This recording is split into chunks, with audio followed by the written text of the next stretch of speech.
पलवल में आज कांग्रेस पार्टी के बैनर तले सरकार और प्रशासन के खिलाफ शेष प्रदर्शन किया गया, जिसका नेतृत्व कांग्रेस के वरिष्ठ नेता व पूर्व मंत्री करण सिंह दलाल ने किया। इस अवसर पर किसानों पर करनाल में हुई लाठीचार्ज, बढ़ती महंगाई, बढ़ते अपराध के खिलाफ जहां महामहिम राज्यपाल के नाम ज्ञापन सौंपा, वहीं पूर्व मंत्री करण दलाल ने लघु सचिवालय में जिले के तमाम अफसरों को भी जमकर नसीहत दी।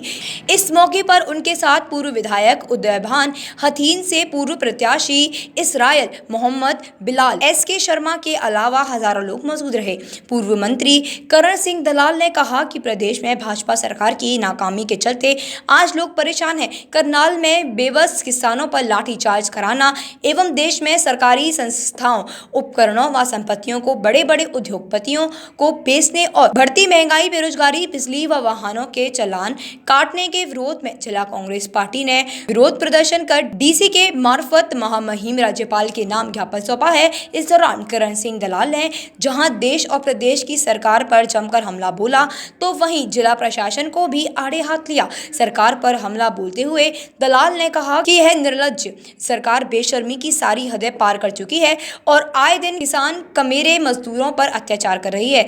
लेकिन सरकार यह भूल गई है कि अब वो दिन दूर नहीं है जब देश पर किसान कमेरे की हुकूमत होगी। इतना ही नहीं, करण सिंह दलाल ने लघु सचिवालय में लोगों को संबोधित करते हुए कहा कि जिले के अधिकारी जो जनता के कार्यों के लिए होते हैं, वो जनता के काम न करके आम जनमानस के जेबों पर डाका डालने का काम कर रहे हैं। उन्होंने चेतावनी भरे लिहाजे में कहा कि इस सचिवालय का निर्माण हमने अपने जिले की जनता को अधिकारी के हाथ सरकार की मिलीभीत के चलते बर्बाद करने के लिए नहीं बनवाया था। करण सिंह दलाल ने प्रशासनिक अधिकारियों को नसीहत देते हुए कहा कि जनता को लूटना बंद करो, अन्यथा जनता जवाब देना जानती है। दलाल ने कहा कि कुछ दिनों पहले अटोहा चौक पर चल रहे किसानों के धरने में कुछ शरारती तत्वों ने किसानों के साथ मारपीट की और धरना स्थल पर तोड़फोड़ की, जिसमें जिला पुलिस ने अभी तक कोई कार्रवाई नहीं की है। उन्होंने कहा भाजपा सरकार लोगों से झूठे वायदे करके सत्ता में आई थी और आज दोनों हाथों से लोगों को लूटने में लगी है। आज भाजपा सरकार एक राजनीतिक दल न होकर के व्यापारियों और लुटेरों का संगठन है, जिससे यह बात चरितार्थ हो रही है कि राम नाम जपना और पराया माल अपना। उन्होंने कहा एक तरफा तो भाजपा सरकार भगवान श्री राम का नाम ले रही है और दूसरी तरफ देश को लूट रही है। आज का जो प्रदर्शन जिला पलवल कांग्रेस की तरफ से हुआ है, उसमें मुख्य हमारी मांग थी कि जो करनाल धरने पर बैठे हुए किसानों के साथ बदसलूकी और उनके ऊपर जो लाठीचार्ज हुआ, वो सरकार की शरारत थी।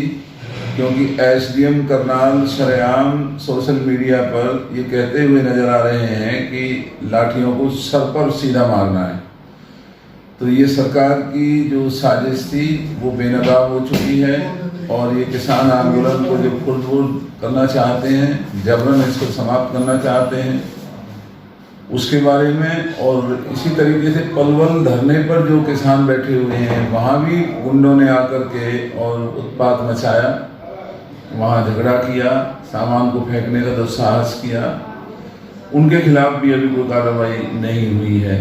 तो दो मांगें हमारी ये थी। और तीसरा, जो भारत सरकार सरकारी उपकरणों को, संपत्तियों को, रेलवे और हवाई जहाज या जो और सरकार की बेशकीमती जो जायदादें हैं, उन्हें अपने चहेते धनाढ्य लोगों को नए तरीके से उनके हवाले करने जा रही है, जो देश का बहुत बड़ा नुकसान होने जा रहा है। उसके बारे में हमारा ज्ञापन था।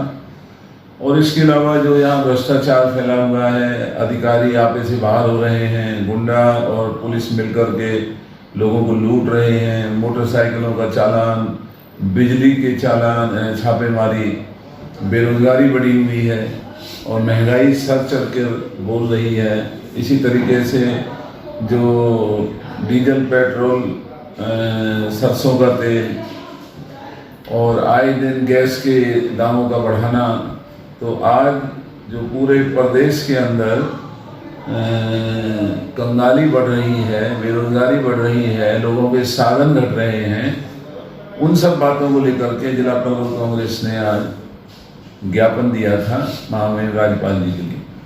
सर अच्छे दिन लाने के सपने दिखाकर सत्ता में आई थी भाजपा सरकार, लेकिन आज महंगाई चरम सीमा पर है। भारतीय जनता पार्टी की जो असली घिनौना चेहरा है वो आज देश के लोगों के सामने आ रहा है। जिस तरीके से झूठे वायदे किए, जिस तरीके से युवाओं को गुमराह किया, जिस तरीके से देशवासियों को इन्होंने हर मुकाम पर उनको धोखा दिया है, और आज जो भाजपा एक राजनीतिक दल न होकर के व्यापारियों का संगठन है, लुटेरों का संगठन है, जो इस देश को दोनों हाथों से लूट रहा है। और वही बात चितार्थ हो रही है कि राम नाम जपना पराया माल अपना, राम का नाम ले रहे हैं और देश को लूट रहे हैं। गोपी कृष्ण हॉस्पिटल, जहां हड्डी एवं स्त्री रोग का आधुनिकतम उपचार होता है। खराब घुटने व कूल्हे का joint replacement, slip disc, sciatica, spondylosis आदि की spine surgery, high risk pregnancy की डिलीवरी एवं सिजेरियन, सभी प्रकार के फ्रैक्चर्स के ऑपरेशन, और मथुरा का एकमात्र टेस्ट ट्यूब बेबी सेंटर, जहां अनेक निसंतान दंपतियों को कृत्रिम गर्भाधान प्रणाली द्वारा माता पिता बनने का सुख मिल चुका है।